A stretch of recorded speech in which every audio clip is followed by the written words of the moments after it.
Hello everyone, welcome to Crowd Freedom. This is Quentin Figueroa, and I wanted to talk about past free societies, micronations, and talk about kind of where they may have gone wrong and where they could be improved upon in the future, and just talk about in general where kind of everything is at right now with movements towards creating free societies, micronations, and that kind of thing. So I think there are two main types of micronations or free societies that people create. There's a type where they want to basically be left alone and withdraw from an existing government. Some of those in the past would be something like the Republic of Minerva or the Principality of Fredonia. Those were both societies that basically withdrew from government. They weren't, I don't think, necessarily looking to grow or to improve society. They were just looking to get away from society and not have to deal with the overbearing governments and that kind of thing. And then you have kind of more it's more of the scalable type of societies that want to actually improve government and make it better. And I would consider something like Seasteading this type of society, or the project that was going on in Honduras. It's the acronym is ZEED, Z-E-D-E, which stands for the Zone for Employment and Economic Development. So these, to me, are more the approach where they want to make society better, and they want to put together a working model that can be replicated or used elsewhere as well. They want to actually create more of a market that can grow. So I see kind of those two main types of societies that have been going on for the past 40 or so years, and that's kind of where we're at now with that. So one of the major ones you'll hear about now is Liberland, which is it was founded in April of 2015, and it's kind of on a disputed it's in a disputed territory between Serbia and Croatia. And because of this, it's not, both of the countries don't necessarily claim ownership to the land. So Liberland went through and claimed ownership to this, I think it's 7.2 kilometer square miles of land in this area, and they basically claimed that territory. And the term for that is, actually I don't know what the term is off the top of my head, but Liberland, from what I've researched, it's basically a monarchy with a full constitution, and it's similar to the setup of early America, where they have a small constitution, a small role for the government. They have an executive branch, legislative branch, and a judicial branch, and they're very similar to early America, and they're looking to kind of go about things that way. All taxes are optional, which is really interesting. So it's optional whether or not you pay taxes, and to make up the difference, the country plans to crowdfund and allow for private enterprises to provide public services like water and energy. So that's a really awesome thing, and I think that's a smart way to go about it, and I think it's a good model. So we'll see how that goes. They're attempting to use the homestead principle, like I mentioned, which states that unclaimed and undeveloped land can be legally claimed by any group willing to develop it. So the term for this is terra nullius, which is basically how some countries have formed, where unclaimed land they claim ownership to, they place a flag there, and they basically say this is the territory that we claim ownership of, and other societies or countries decide whether or not to go along with that. And right now, no other like UN country, or what we would call like a serious country, no other country is acknowledging that right now. So that's a little bit of a problem for them, but we'll see how it goes. So it's upsetting Croatia quite a bit, because they claim that that's their territory. And there have been reports where they've kept people from going into that area, and they're using force to keep people from that land, which Liberland is claiming territory to. And I think if Liberland was to pick up some more momentum, I think they would face some pretty hard challenges in actually continuing on, because in the past, where this type of scenario happens, where people basically don't talk to other nations and just kind of try to do it without getting anybody else on their side, it usually doesn't end well. So I think right now it's not serious enough. It's not that it's not serious. It doesn't have enough people there, and it's not big enough to where it matters to these other nations. But I think if it were to grow, they're going to face some pretty hard challenges that these other nations are going to put on them, and they're probably not going to end up continuing as a nation. But I hope the best for them. We'll see. And it's really interesting what they're doing there, and I really like what they're doing. So way to go, guys. Now, another big one is seasteading. And seasteading, if you don't know, is basically creating societies, cities on international water rather than land. So most land is claimed, has nations on it, and are using it. So the seasteading idea is to go into international waters and create territories on actual water, where you are outside of the laws of any government, and you are dealing with international maritime admiralty law, which is gives you more leeway to do the kind of country you want to do with your own laws and that kind of thing. So seasteading, to me, it got a lot of attention in 2010 or so, or about 4 or 5 years ago when it first kind of came out, at least when you had the Seastead Institute. I think it was formed in 2008. They came out and it kind of got some attention. I know Peter Thiel did an investment there with his founders fund, and it got some good attention with that and with him, and it was really interesting to see. And it seems so there was one big project. It was called Blue Seed, and they were looking to create a seastead off the coast of the Bay Area near Silicon Valley.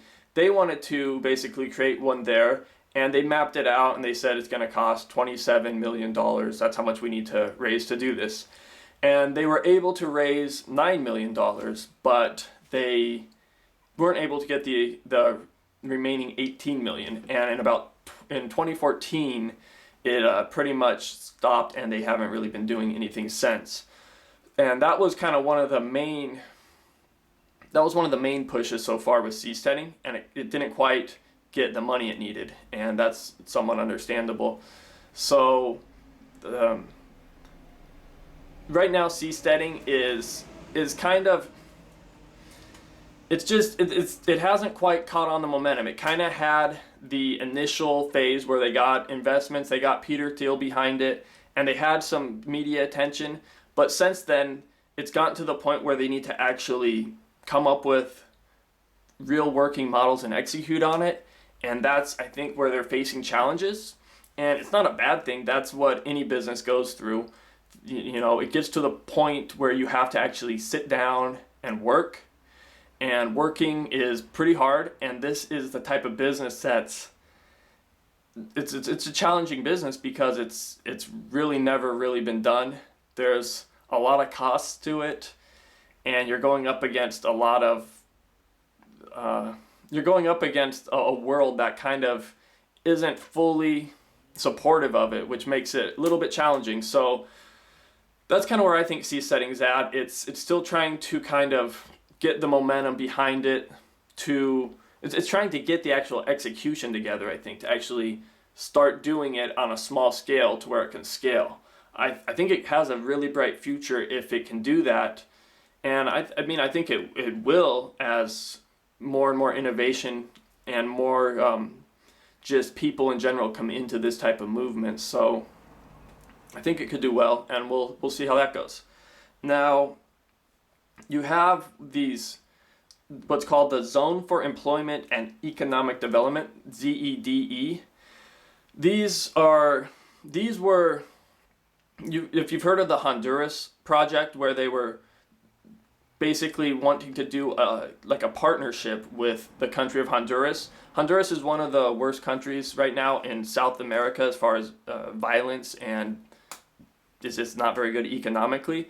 So the thought for them was to work with this other group of people, the ZEDE, who want to basically come in and run a part of Honduras like a business, kind of like Hong Kong, where they are not part of the actual country. They're kind of on their own and they can do things their own way, where they can, have their own police, they can have their own laws. They do it outside of the current Honduran way.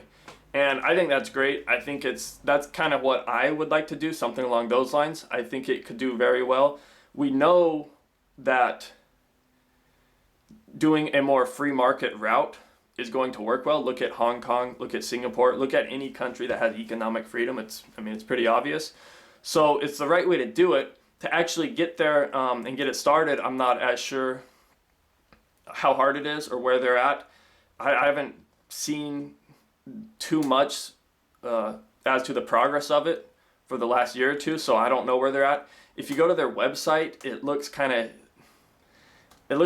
doesn't look shady, but it just looks like it's not like serious. So I'm not sure where that project is at. I like the idea of it, and I think going that route is proven. It's been proven in Hong Kong. If you do it even more free, where you actually are more independent, then I think you'll do even better, which is kind of what they were going for. So I like it.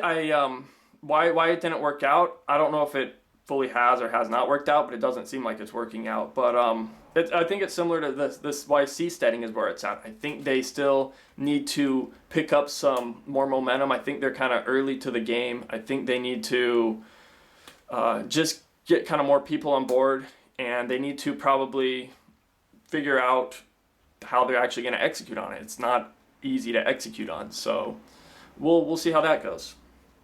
You have the Free State Project, which is a group of people who wanted to create a libertarian society somewhere in the United States. They chose New Hampshire to do that. They said they needed to get 20,000 people to basically pledge to move there. They recently did that. So now they're getting people to move to New Hampshire to create this libertarian free state. And I think it's awesome.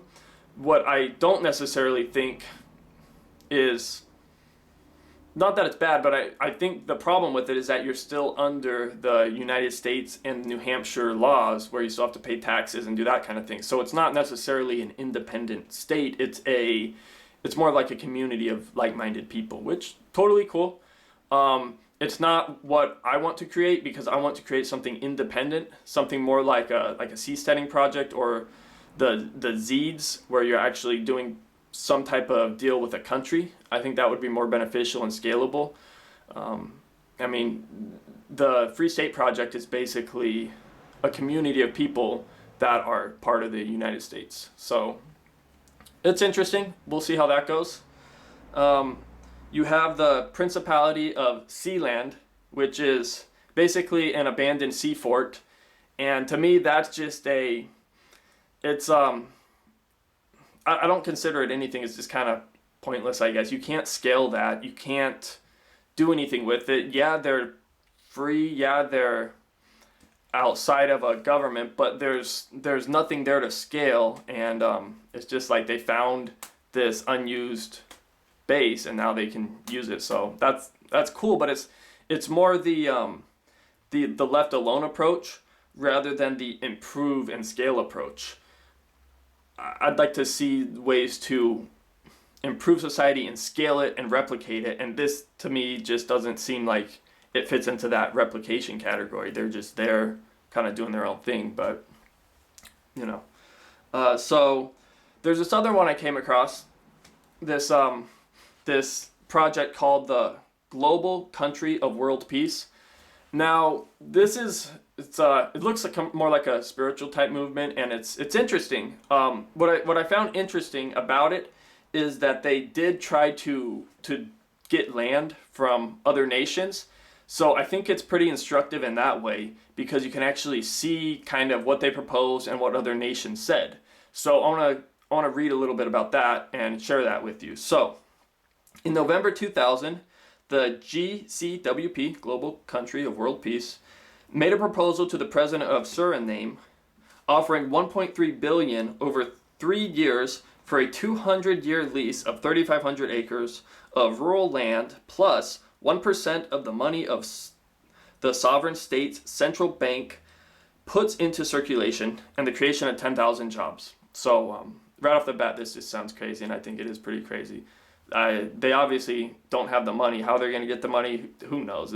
That's crazy, but it's interesting to see that they made that type of bid, I guess. So here's another part. The UNHCR, I don't know what that is, reported that in July 2001, the island nation of Tuvalu rejected, after serious consideration, a proposal from the GCWP to create a Vatican-like sovereign city-state near the international airport in exchange for a payment of $2 million per year. Now, this one's interesting because it says after serious consideration, like Tuvalu considered it, which is interesting because to me, that seems like a way better, like a way easier thing to do, 2 million a year versus 1.3 billion. It's like there's no comparison really.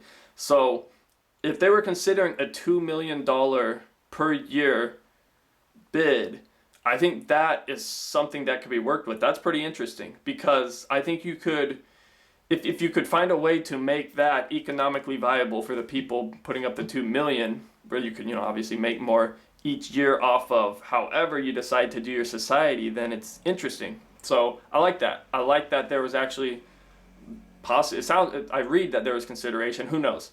But way more, I think, realistic than the $1.3 billion thing. So in 2002, the GCWP asked if they could set up their world headquarters on 100 acres of land on the 33 square mile island of Rota, which is part of the Commonwealth of the Northern Mariana Islands, a Commonwealth of the United States. The GCWP offered to contribute to economic growth of the country, but Rota declined, preferring to remain part of the Commonwealth. So there you see that they went for it and that was declined, so understandable. In Costa Rica, officials of the GCWP allegedly offered each family on the Talamanca Reservation $250 per month for the right to appoint a king. A ceremony was held on the Talamanca Reservation to appoint a local Indian as king of the community. Perceiving the GCWP's actions as efforts to establish an independent state, the security minister ordered the GCWP representative to leave the country. So these countries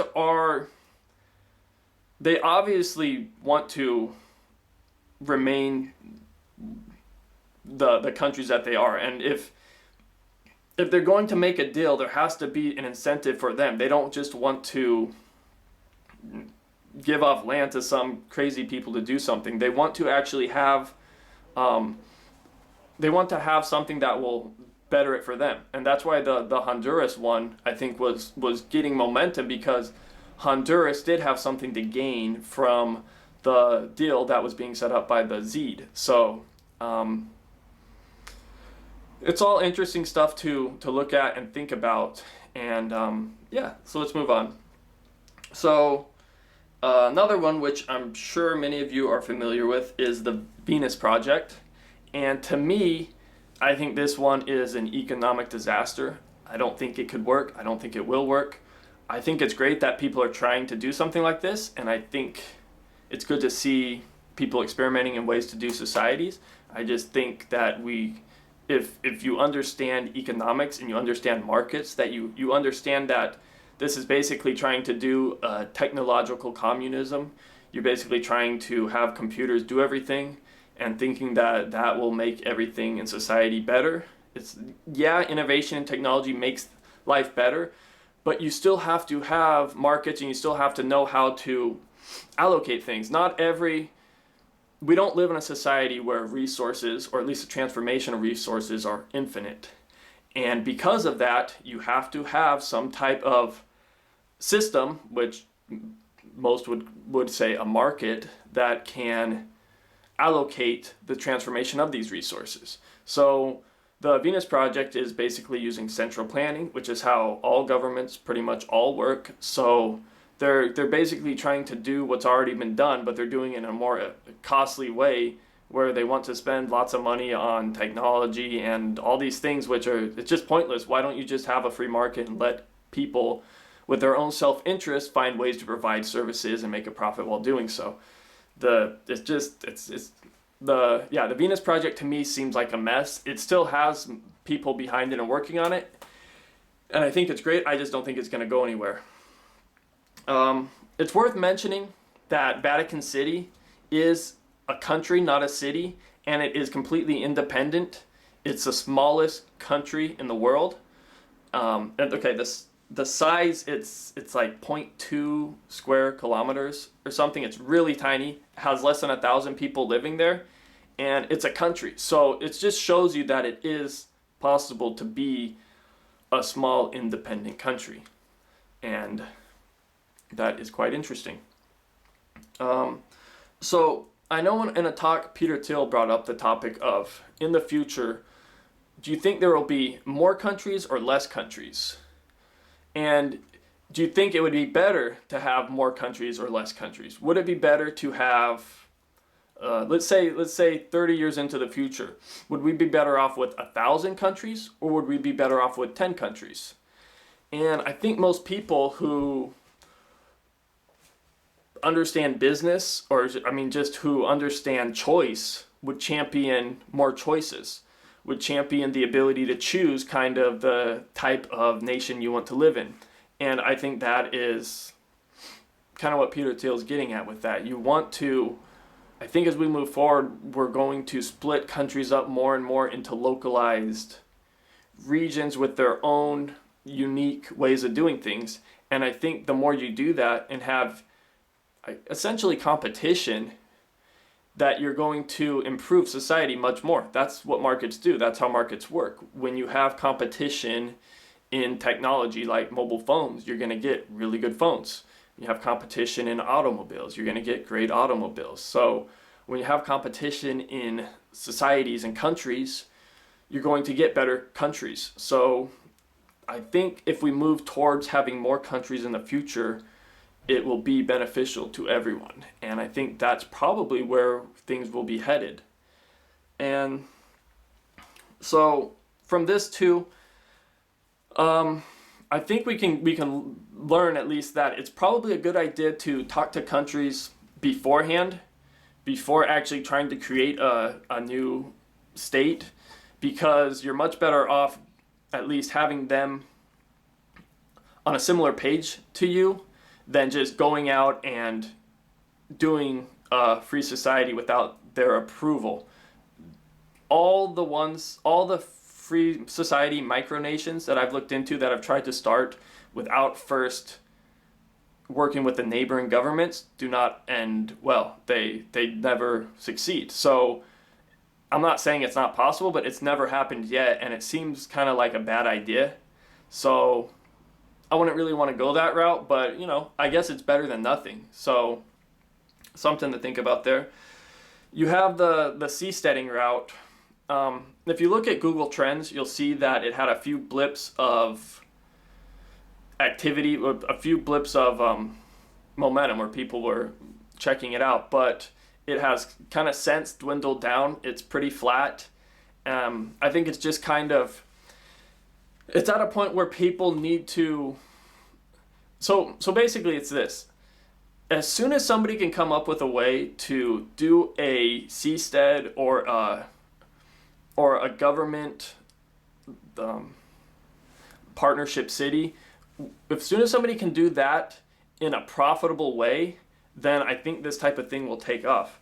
I would suspect Seasteading and these other, and like the Zed operation, I would suspect they haven't quite figured out how to do that.